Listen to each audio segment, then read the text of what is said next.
Laura on aivan loistava työkaveri. Helppo työskennellä.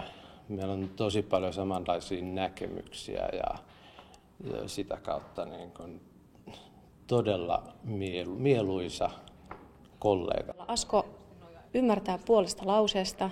Usein hän on jo ajatellut sitä samaa asiaa, mitä jotenkin itsekin pohtii. Hän on nopea, tarkka ja kaiken lisäksi älykäs. 3. prokkis. Eroja hirveän vaikea nyt sitten näin musiikilliselta puolelta ainakaan ajatella.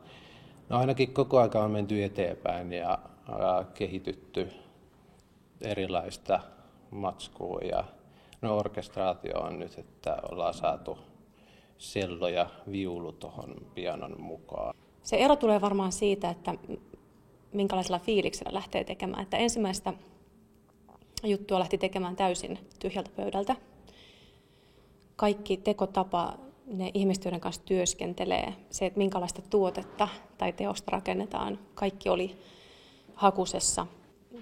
Toista kertaa, kun työskenneltiin, niin oli jo tuttuja ihmisiä, joka kertoo aina siitä, että sieltä on löytynyt hyviä kontakteja ja samansuuntaisia ajatuksia.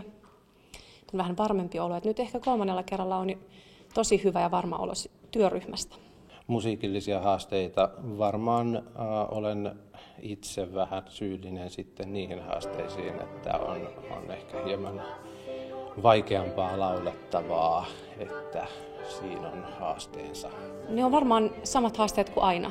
Tehdä siitä teoksesta loistava. Ja millä tavalla se loistavuus siihen teokseen tulee, niin tosiaan ne haasteet ja ne asiat tulee vasta siinä matkan varrella. Että nyt en etukäteen osaa nimetä mitään. No kesällä kannattaa tietysti tulla nauttimaan hyvästä musiikista, hauskasta huumorista. Käsikirjoitus on aivan loistava tänä vuonna, niin kuin oli viime vuonnakin. Kiitos Outille.